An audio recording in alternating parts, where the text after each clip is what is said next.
Block 2 of 2022 coming at you.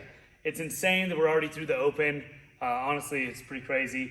But we're going to be getting into our next block. If you guys have the quarterfinals coming up, so some of us have made the quarterfinals, and we will definitely be adjusting for that and communicating with you guys independently. But as our general overflow, which is going to pretty much have the same kind of concept coming into our quarterfinal prep as well, is in our weightlifting section. So we'll kind of go over the main points of this block of what we'll be focusing on. This doesn't mean this is all we'll be focusing on, but this is definitely kind of our like highlight reel, so to speak. So in our weightlifting, on Monday, we're gonna get to go to a 1-rep snatch and a 1-rep clean. That's gonna be a depth finder. If it's not a lifetime PR, it's no big deal. But we're gonna get a depth finder there. We're gonna take a percentage of that lift, and we're gonna do 15 reps for time. And that will be kind of a standardized workout that we'll do. And we're gonna be working on high rep weightlifting with pretty significant percentages, because 80% is pretty significant. So if you can pull the trigger on 80% lift at any given time and know that you have the confidence to make it, it's a big difference maker in the CrossFit world. So we're gonna be working on high rep weightlifting on our fatigue, also some accessory lifting. We'll be working on a lot of tall snatches and tall cleans, where you're working on your speed under the barbell. So you can expect to see a bunch of that. Gymnastic wise, this is gonna be working on our high skill gymnastics in an EMOM format. They go between drills and actually executing the movement. So for instance, here's the EMOM 10 alternating, and if you can't see this board, it just helps keep me on track. But EMOM 10 alternating, 1 minute will be an unassisted movement, and then the next minute will be an assisted movement or a drill. So let's just say like, hey, I'm trying to get bar muscle ups. I can't quite do them yet, but I really want to get them. This is the perfect format for you to start working on getting that movement. So in 1 minute here, and this will all be very well outlined in your training, but 1 minute will be your most advanced version of kipping pulling that you can do unassisted. So that might be like chest to bar, and you'll do some reps there. And then the next minute will be a drill or an assisted version of bar muscle ups to help get you into that next step.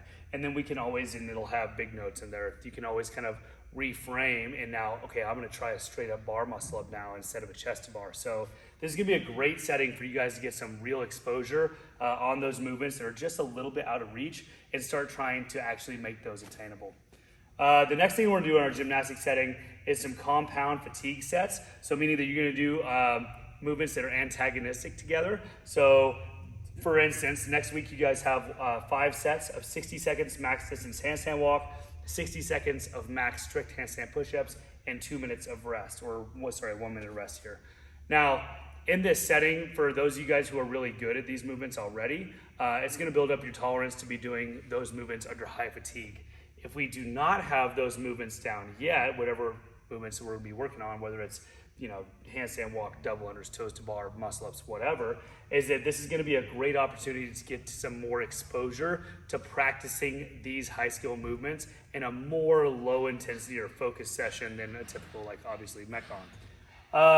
So lots of cool like building of our gymnastics in this block, which I'm excited about. This one is probably what I'm most excited about, is aerobic bodybuilding. Coming into summer, we all wanna get jacked. So this is gonna be a way, if you're like me, I absolutely despise accessory work. I don't know why, just hate it. And I always try to package it a little bit differently to make it feel a little bit more Metcon-like. And so that's kind of what this is that we're gonna take bro reps and bodybuilding movements, and we're gonna kind of like add a little bit of a Metcon-ish feel to them to keep it a little bit more like engaging for some of us. So not death Metcons, but definitely some serious pump sessions here. So this is just one example. Every 2 minutes for 10 sets alternating. In the first 2 minutes, you'll do a bunch of bicep curls, you'll do a bunch of strict pull-ups, and then you'll row for calories in the remaining time at a moderate effort. And then the next 2 minute period, do 10 skull crushers, and then some full range push-ups, really nice big range, full range push-ups, and then have some bite calories in the remaining time and alternate through that. So we'll be using setups kind of like this. They'll be different, but in that ballpark, to get you guys more volume with some traditional like bodybuilding accessory movements.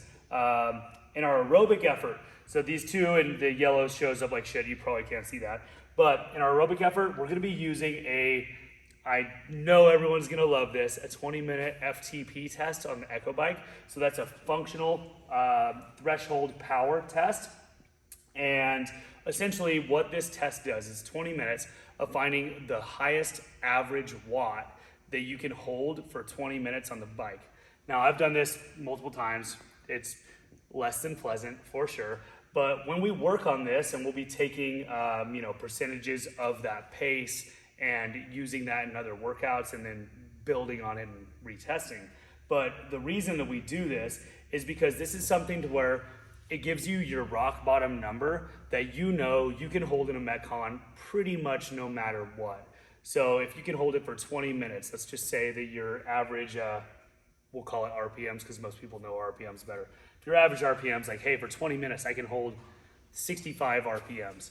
And having that knowledge and knowing that you have the ability to hold that for like 20 minutes straight in the middle of a Metcon when you're starting to suffer a little bit, it does have that little bit of a confidence boosting effect where you're like, hey, I know that no matter what, my ass can hold X RPMs and still survive through this. I'm only gonna be on here for 2 minutes. I know I can hold it for 20. So building that threshold up is a big deal, and we're gonna be doing this a lot. Sometimes we'll be actually using percentages of this FTP pace in our aerobic bodybuilding sessions, which will be kind of neat.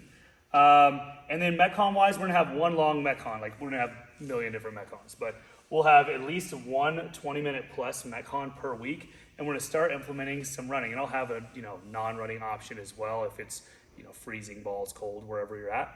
But we'll have one long Metcon a week. So this one is called Spring Break. You guys are gonna do it next week. This is 3 rounds for time of 30 alternating dumbbell snatches with a 50 and 35, then 25 wall balls, 20 pull-ups, 15 handstand push-ups, and a 400-meter run. If you're doing the plus version, you can do chest to bar and strict handstand push-ups. But this will be kind of a good long, just like a high gear grinder that you're just moving through. So we're gonna have one long, more classic type of CrossFit Metcon per week. So that's kind of the gist of our block here. Obviously, there's many other things that we will be working on through there, but this is just kind of like a little highlight reel of some of our built-in progressions that we'll be doing. Other than that, guys, I'm really excited to have you on the program. Feel free to reach out if you have any questions, and I look forward to seeing you guys on the leaderboard.